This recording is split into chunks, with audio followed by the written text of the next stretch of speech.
Allez, place tout de suite à votre rendez-vous, ultime rendez-vous derrière l'image. On prend le temps de décrypter l'info à partir d'une photo qui va vous parler à toutes, mais j'en dis pas plus, je garde le suspense. Bonjour Victorine Sondé, journaliste, chef de rubrique évidemment santé pour The Conversation France. Alors on va regarder le cliché, mieux que d'en parler, et puis vous allez nous expliquer, on va comprendre de quoi on parle. Pas tout de suite, hein. On regarde la photo.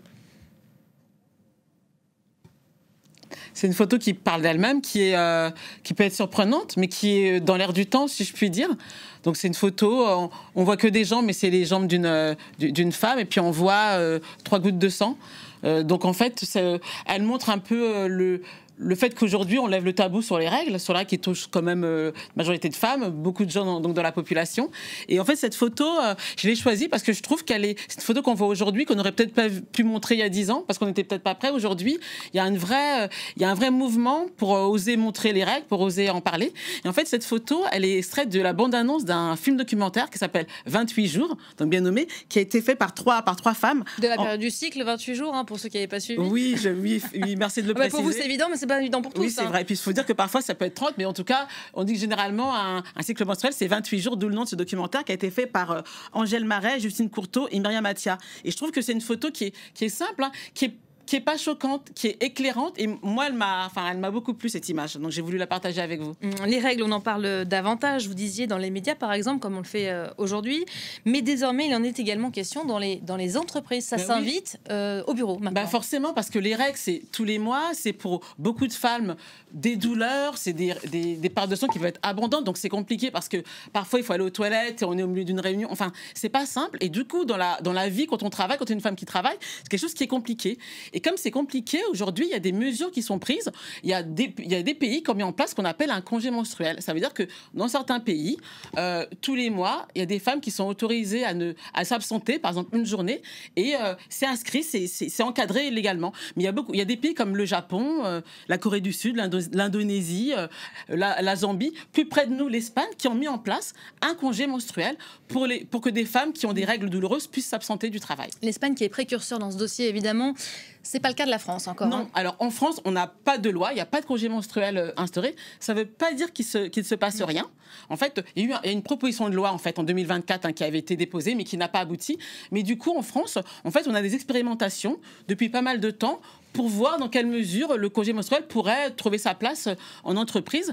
Et il y a notamment aujourd'hui des grandes entreprises, en fait, avec beaucoup de salariés qui se sont lancés. Et je vous propose, en fait, de voir un sujet. Je ne vais pas vous dire le nom de l'entreprise, mais vraiment une entreprise que tout le monde connaît, qui a été précurseur dans ce domaine, qui a mis en place un congé menstruel, une expérimentation de congé menstruel pour ses salariés. Donc, on est en 2023, parce que c'est à ce moment-là, en fait, que le reportage a été fait. C'est un reportage de France 3, de Nora Boubetra. Je vous propose de le regarder puis d'en discuter après. L'idée pourrait faire des émules dans les grands groupes français. À partir de cet été, les employés de Carrefour souffrant d'endométriose, des règles particulièrement douloureuses, auront droit à 12 jours d'absence par an, financés par l'entreprise. 3 jours seront par ailleurs proposés en cas de fausse couche. Une bonne nouvelle pour les 50 000 femmes salariées de l'enseigne. Je trouve ça très bien pour les femmes qui ont cette maladie. Vaut mieux être en congé que être au travail et souffrir. Et qu'en pensent les clients? Déjà d'en parler, c'est un gros progrès. Et de pouvoir proposer ça aux femmes sans qu'elles n'aient à culpabiliser ou à se justifier, c'est un gros progrès. Je trouve que c'est une bonne initiative en soi. Surtout, comme je vous l'ai dit, j'ai une amie qui est affectée par ça et je peux voir à quel point ça peut être compliqué.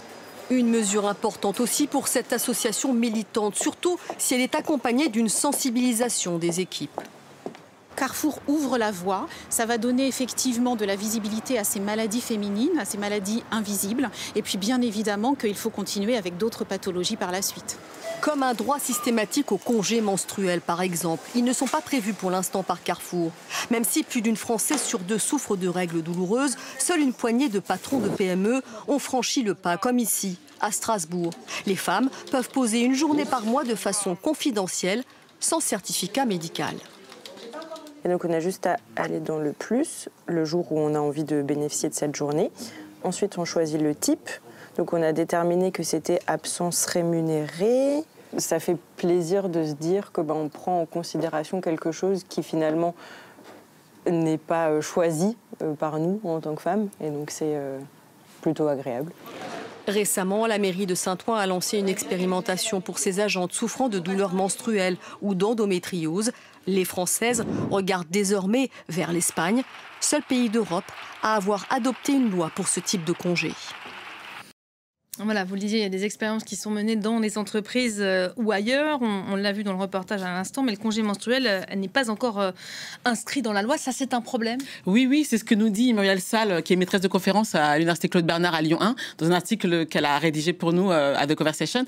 Oui, c'est un souci parce qu'en fait, le fait de ne pas avoir une loi rend compliqué les mesures qui sont prises. En particulier dans la fonction publique, je ne veux pas rentrer dans le code du travail spécifique, mais pour faire simple, c'est compliqué. Et à tel point que certaines collectivités territoriales qui avaient mis en place en fait des mesures ont été retoquées par des tribunaux administratifs. Elles ont dû faire machine arrière parce que le code du travail dans la fonction publique aujourd'hui ne permet pas facilement de mettre en place. Donc ça sera encadré par la loi. Oui, donc en fait c'est une des problématiques et une des limites en fait de la mise en place en France du congé menstruel, c'est que ce n'est pas inscrit dans la loi. Ça pose un souci.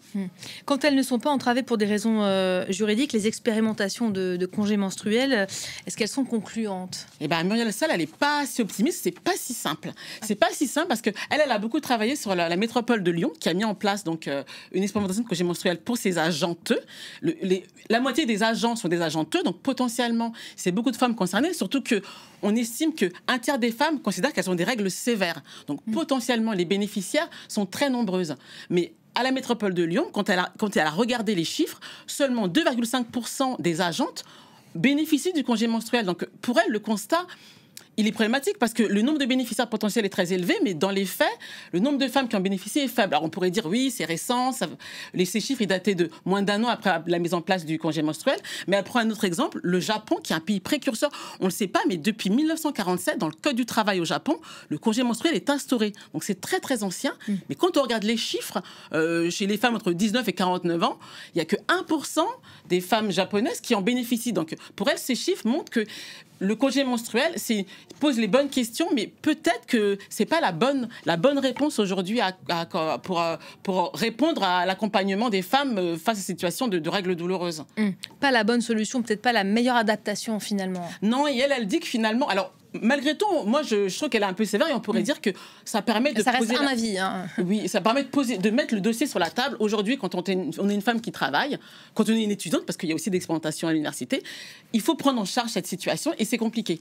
Mais elle dit que ça devrait être pris en compte plus globalement dans le cadre de la santé au travail, parce que par exemple, on l'a vu dans le sujet sur Carrefour, l'endométriose, qui est une pathologie qui touche une femme sur 10, c'est une maladie chronique. Il faudrait que dans le cadre du travail, on puisse mettre en place des mesures pour que la santé au travail soit davantage prise en compte, les maladies chroniques soient davantage prises en compte et que du coup, les femmes puissent bénéficier de cet élan global pour mieux accompagner les salariés ES et les salariés qui ont des problèmes de pathologies chroniques au travail. Oui, parce qu'on peut facilement élargir, effectivement. Oui. Là, il y a plein de sujets. Réaménager les locaux, réaménager les bureaux, faire en sorte que les gens qui ont des pathologies puissent être accompagnés dans leur vie professionnelle, davantage qu'aujourd'hui. Vous parlez de situations pathologiques qui peuvent être associées aux règles douloureuses comme l'endométriose. Lever le tabou sur les règles, c'est aussi lever le tabou sur ces maladies, forcément. Oui, l'endométriose, on en parle de plus en plus. Vous savez, c'est cette maladie qui fait que pendant les règles, on a des douleurs qui sont intenses, des douleurs gynécologiques, des douleurs digestives, parce qu'en fait, on a du tissu de la muqueuse utérine qui est dans d'autres endroits du corps et qui font souffrir les femmes. Parfois insupportable pour certaines femmes. Ça peut être très compliqué.